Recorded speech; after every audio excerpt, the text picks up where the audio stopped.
Good morning, students. Welcome back to the political science classes. Today we will understand the next chapter of yours, justice. Now, what is justice? All cultures and traditions have interpreted the concept of justice in the different ways. Ancient India में या ancient society में justice को associate किया गया था with the धर्म and the maintaining the धर्म और जस्ट सोशल ऑर्डर. ठीक है, एक सोशल ऑर्डर को, धर्म को मेंटेन करने के लिए जस्टिस को डिफाइन किया था. Consider to be the primary duty of kings, जो कि किंग की प्राथमिक ड्यूटी हुआ करती थी. In China, Confucius the famous philosopher argued that king should maintain justice by punishing wrongdoers and rewarding the virtues. मतलब अच्छे कामों को वर्च्यूज रिवॉर्ड करना और बुरे कामों को पनिश करना, ये भी किंग की ड्यूटी होती है. Now in 4th century BC, Athens, Greece, Plato discussed issues of justice in his book of Republic. तो उन्होंने अपनी एक बुक में जस्टिस को डिफाइन किया. Now equal treatment for equal, justice का एक सबसे इम्पॉर्टेंट टर्म होता है कि हर एक व्यक्ति को इक्वली ट्रीट करना. One of the principle regarding equal importance of all the people is the principle of the treating equals equality. It is considered that all individuals share certain characteristics as human beings, therefore they deserve equal rights and equal treatment. हर एक व्यक्ति को equally treat करना चाहिए और हर एक को equal rights मिलने चाहिए. Some of the important rights which are granted in the most liberal democracies today include civil rights such as the rights of life, liberty and property. ये जो important rights लिबरल डेमोक्रेसीज में provide किए गए थे, आज वो civil rights बन चुके हैं, जैसे कि राइट टू ऑफ लाइफ, जीवन जीने का अधिकार, liberty like freedom and property का जो राइट है वो अब सिविल राइट्स में शामिल हो चुके हैं. Political rights like right to vote which enable the people to participate in the political process, जो कि एक पॉलिटिकल राइट प्रोवाइड करना जो कि लोगों को पॉलिटिकली प्रोसेस में एक पार्टिसिपेशन का मौका देता है. ठीक है. Now see, proportionate justice. Equal treatment is not the only principle of justice. हर एक को equally treat करे, ये justice का एकमात्र principle नहीं है. There could be circumstances in which we might feel that treating everybody equal would be unjust. देखो बच्चों, अगर हम हर किसी को equally treat करें तो वो भी सही नहीं है ना. हमारी जो सोसाइटी है उसमें रिच भी हैं और पुअर भी हैं, तो अगर हम रिच और पुअर दोनों को एक जैसा ट्रीट करेंगे तो कभी कभी वो भी अन्याय हो जाएगा, है ना. So if everybody starts from the same base line of equal rights, justice in such cases would mean rewarding people in the proportion to the scale and the quality of their efforts. और अगर हम सभी को एक starting point पे रख दें और उसके बाद सभी को उनके काम के अकॉर्डिंग अगर हम रिवॉर्ड्स दें तो वो फिर एक इक्वालिटी हो पाएगा या इक्वल एफर्ट्स हो पाएगा. However it would be fair and just to reward different kinds of work differently if we take into accounts factors such as the efforts required, the skill required, the possible danger involve in that work and so on. मतलब कि व्यक्ति के काम करने के तरीके, उसकी efficiency और उस काम में कितना स्किल लगा है और कितना उसमें रिस्क इन्वॉल्व है, उस बेसिस पे अगर हम उसको रिवॉर्ड देंगे तो वो जस्टिस होगा. For justice in society the principle of equal treatment need to be balanced with the principle of proportionately. It means अगर सोसाइटी में बैलेंस और इक्वालिटी को मेंटेन करना है तो बैलेंस और प्रोपोर्शनेट को फॉलो करना होगा. Now recognition of special needs. अब हमको ये पहचानना पड़ेगा कि स्पेशल नीड्स की रिक्वायरमेंट किसको है. The third principle of justice which we recognise is for a society to take into account special needs of people while distributing rewards और ड्यूटी. अब हमको ड्यूटीज़ या फिर रिवॉर्ड्स को रिकॉग्नाइज करने में या बांटने में, डिस्ट्रीब्यूट करने से पहले ये रिकॉग्नाइज करना पड़ेगा कि एक्चुअली में स्पेशल नीड्स की रिक्वायरमेंट किसको है ना, हमें किसको बेनिफिट पहुंचाना चाहिए. The principle of taking account of the special needs of principle does not necessarily contradict the principle of equal treatment so much as extend it, because the principle of treating equally could imply that people who are not equal in certain important respects would be treated differently. अब देखो कि जो लोग कुछ मायनों में equal नहीं हैं उनको हमको क्या करना पड़ेगा, इक्वल लाना पड़ेगा या इक्वल करना पड़ेगा, ठीक है। इसलिए हमें उनके साथ में थोड़ा उनको स्पेशल फील करवाना पड़ेगा, उनको स्पेशली ट्रीट करना पड़ेगा। Now the people with the special needs और disabilities would be considered unequal in some particular respects and deserving of the special help. अब जो लोग या जो पर्सन किसी भी कंडीशन में या किसी भी टर्म्स में डिसेबल हैं, अनइक्वल हैं, उनको हमें इक्वल करना पड़ेगा, उनको हम स्पेशल की कैटेगरी में रखेंगे। Now physical disability is the first and foremost thing. Age और lack of access to the good education और health care are the some of the factor which are considered ground for the special treatment in many countries. तो सबसे पहला physical disability एक condition होती है, या फिर एज, जो ज़्यादा सीनियर सिटीजन्स हैं उनके साथ में lack of good education, health care, इन सब बेसिस पे हम क्या करते हैं, उनको स्पेशल कंसिडर करते हैं। Then in India the constitution allow for the reservation of government jobs and quotas for admission to the educational institution for people belonging to the schedule caste and tribes due to the social discrimination on the grounds of caste. पहला हमने कौन सा देखा, physical disability. Second one क्या है कि SC/STs को भी जो कोटाज दिया जाता है उनको स्पेशल ट्रीटमेंट दिया जाता है in the like government jobs and all. Education में भी और गवर्नमेंट जॉब्स में भी उनको एक प्रायोरिटी दी जाती है। क्यों? क्योंकि उनके साथ में डिस्क्रिमिनेशन हुआ है कास्ट के बेसिस पे, ठीक है। Now the different groups in the country might favour different policies depending upon which principle of justice they emphasis. अब बहुत सारे जो पॉलिसीज़ हैं वो बहुत सारे इन्हीं प्रिंसिपल्स पे डिपेंड करती है और इस पर जोर देती है, जस्टिस पे जोर देती हैं। नाउ सोशल जस्टिस, अब इसमें एक पॉइंट आता है बच्चों, social justice. Now social justice also concern the just distribution of goods and services whether it is between nations और between the different groups and the individual within a society.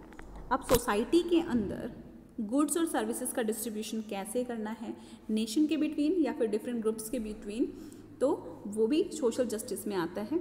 Now if there are serious economic और social inequalities in society, it might become necessary to try redistribute some of the important resources of society to provide something like a level paying field for the citizen. Means अगर हमारे जो resources हैं या उनको हमको कहीं ना कहीं रीडिस्ट्रीब्यूट करना पड़ेगा in between the society for just getting back the equal to all the people. सारे बाकी लोगों को भी, सिटीजन्स को भी इक्वल लाने के लिए, एक समान लाने के लिए हमें क्या करना पड़ेगा, इकोनॉमिक का और सोशल जो रिसोर्सेज हैं उनका रीडिस्ट्रीब्यूशन करना पड़ेगा। Now therefore with in a country social justice would require not only that people be treated equally in the terms of laws and the policies of society, but also they enjoy some basic equality of life conditions and opportunity। अब social justice सिर्फ और सिर्फ society में equally treatment से related नहीं है, laws और policies से रिलेटेड नहीं है, बस ये क्वालिटी ऑफ लाइफ को भी, कंडीशंस को भी इम्प्रूव करता है और उसकी जो अपॉर्चुनिटीज़ है उसको भी इम्प्रूव करता है। Now difference of opinion on matters such whether and how the distribute resources and ensure the equal access to the education and job arose fires passion in the society and even sometimes provoke violence। देखो अब कभी कभी जब हम सोचते हैं ना कि हम किस तरीके से इक्वली डिस्ट्रीब्यूट करेंगे, तो उस कंडीशन में सोसाइटी में क्योस की कंडीशन भी अराइज होती है और वायलेंस भी अराइज होता है। Then a well known political philosopher John Rawls has argued that there could indeed be a rational justification for acknowledging the need to provide help to the least privileged member of the society। अब society के जो least privileged members हैं, जिनको कि सबसे कम priorities मिलती हैं, उन लोगों को जस्टिस देने के लिए क्या किया जा सकता है उस पर उन्होंने आर्ग्यू किया है। तो John Rawls theory of justice, इन्होंने थ्योरी जस्टिस को की क्या थ्योरी दी है उसको समझो। John Rawls argues that the only way we can arrive at the fair and just rule is if we imagine ourselves to be in a situation in which we have to make decision about how society should be organized, although we do not know which position we would ourselves occupy in the society. हम किसी को justice तभी दे पाएंगे या justice और fair just तभी पहुंच पाएंगे जब हम खुद को उस सिचुएशन में पहुंचें जिसको कि हम जस्टिस देना चाहते हैं। ठीक है, now Rawls describe this as thinking under a veil of ignorance. We expect that in such situation of complete ignorance about all are possible position and status in the society, each person would decide in the way that they generally do, that is in terms of their own interest. देखो, अपने खुद के बारे में ना सोच के, किस पर्सन को किस अपने खुद के स्टेटस के बारे में ना सोच के हमें क्या करना चाहिए, ईच पर्सन के बारे में, each person would decide in the way generally they do, है ना। हर हम जैसे हैं उससे आगे बढ़ के उससे बाहर निकल के हमें सोचना चाहिए। Then but since no one knows who he would be, हम कैसे बन पाएंगे कोई नहीं जानता है, and what is going to be benefit him, और उसको किस तरीके से लाभ पहुंचेगा ये भी नहीं जानते। Each will predict the future society from the point of view of the worst of, हम जो बुरी वाली कंडीशन है उससे हम सिर्फ और सिर्फ एक अनुमान लगा सकते हैं कि फ्यूचर में क्या होने वाला है। This would not help those who are born in a disadvantage section of society. इस तरीके से उन लोगों को हेल्प नहीं पहुंच पाएगी जो डिसएडवांटेज जिन्हें मिल रहा है। It is of course not easy to erase our identities and to imagine oneself under a well of ignorance, but then it is equally difficult for most people to be self-sacrificing and share their good future with the strangers. कोई भी ये नहीं चाहेगा कि वो well of ignorance वाली condition में आए, मतलब कि खुद की जो कंडीशन है या जो हमारा जो स्टेटस है वो हम किसी स्ट्रेंजर के साथ में शेयर करें। जो रिच पर्सन है वो अपनी गुडविल को या अपने अमाउंट को या अपनी प्रॉपर्टी को किसी भी स्ट्रेंजर के साथ क्यों शेयर करेगा। ठीक है, the merit of veil ignorance position is that it express people to just be their usual rational selves. They are expected to think for themselves and choose what they regard to be in their interest. एक तो सबसे पहले this is the position, ये एक वो position जिसमें कि सबसे पहले एक्सपेक्ट करेगा इंसान कि उसे देयर यूजुअल रैशनल सेल्फ से वो बाहर आ जाए। ठीक है, और they are expected to think for themself, अपने बारे में सोचना है, वो चूज़ करना है कि उनको फ्यूचर इंटरेस्ट उसमें क्या है। ठीक है, Rawls therefore argues that rational thinking not morality could lead us to be fair and जज impartially regarding how to distribute the benefits and burden of the society, और सोसाइटी के बर्डन को किस तरीके से कम किया जा सकता है वो सोचना। Now, pursuing the social justice, अब सोसाइटी की जस्टिस को या सोशल जस्टिस को कैसे परस्यू कर सकते हैं। If in a society deep and persistent division exists between those who enjoy the greater wealth and property and the power which goes with such ownership, and those who are excluded and deprived, who would we would say that social justice is lacking there. अगर society के अंदर एक बहुत ही main difference है या बड़ा difference है between the those who are owing the properties, जो ज़्यादा जिनके पास ज़्यादा ओनरशिप है, और वो लोग जो कि डिप्राइव्ड हैं, डिप्रेस्ड क्लासेस से बिलोंग करते हैं, इन दोनों के ही बीच में गैप ज़्यादा है अगर, तो उसको हम कहेंगे कि हाँ सोसाइटी में सोशल जस्टिस नहीं है या फिर it is lacking. Now the justice does not require absolute equality and sameness in the way in which people live.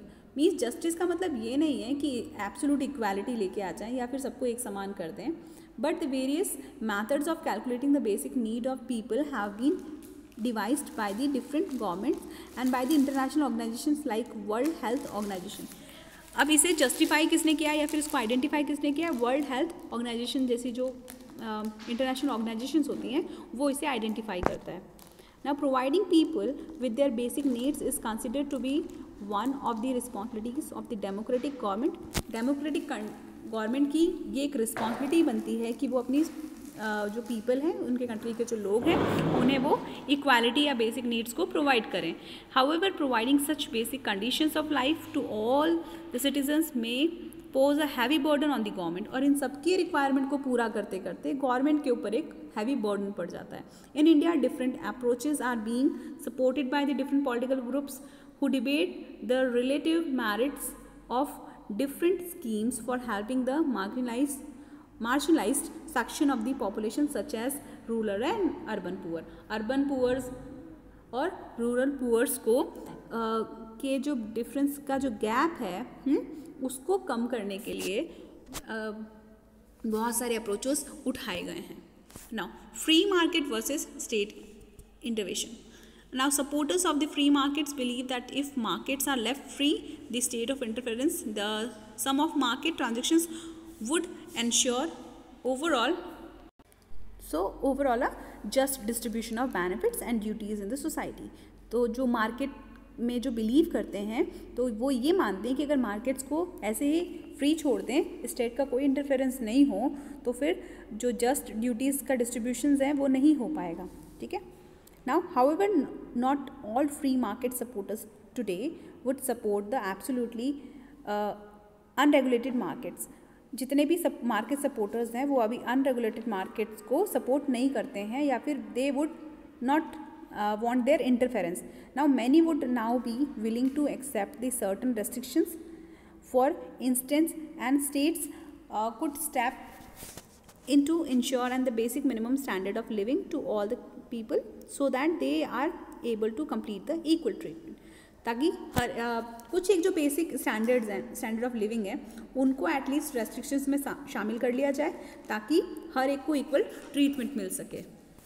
One of the argument put forward in the favor of the market distribution is that it gives us the more choices. अगर market distribution की बात की जाए तो उसमें एक हमको ये बेनिफिट मिलता है कि हमको बहुत सारे हमको ऑप्शंस मिल जाते हैं for selecting or choices. Another argument often heard in the defense of the free market and the private enterprises is that the quality of services they provide is often superior. देखो हमेशा ही ऐसा होता है कि अगर government की हम अगर बात करें गवर्नमेंट की कंपैरिजन में तो प्राइवेट सेक्टर में की जो गुड्स और सर्विसेज रहती हैं वो बेस्ट क्वालिटी की होती हैं. तो वो भी उसके सपोर्ट में एक हमको एक आर्ग्यूमेंट मिलता है. फर्स्ट वाला पॉइंट क्या था जिसमें कि हमको चॉइसेस मिल जा रही हैं. सेकेंड वाले पॉइंट में हमने क्या देखा कि हमको एक बेस्ट ऑप्शन मिल पा रहा है देन और गुड क्वालिटी ऑफ प्रोडक्ट्स मिल पा रहे हैं. Then arguments can be put forward in both sides of the debates but free market often exhibit tendency of to work in the favour of the already privilege. देखो private sector किसके लिए काम करता है? बेसिकली अगर देखा जाए तो उसका जो टारगेट होता है their target is to just achieve more profit. ज़्यादा प्रॉफिट अर्न करना है. अब ज़्यादा प्रॉफिट कौन दे पाएगा इनको? प्रिविलेज क्लासेस जो हैं वही दे पाएंगी. ठीक है. तो इनका मेन टारगेट वो वाली क्लासेस होती हैं, हायर क्लासेस होती हैं. Then so this is the basic arguments in the favour of free market and in the favor of that state market. Now here our chapter is over. If you have any doubt you can ask me in the comment section. Thank you so much.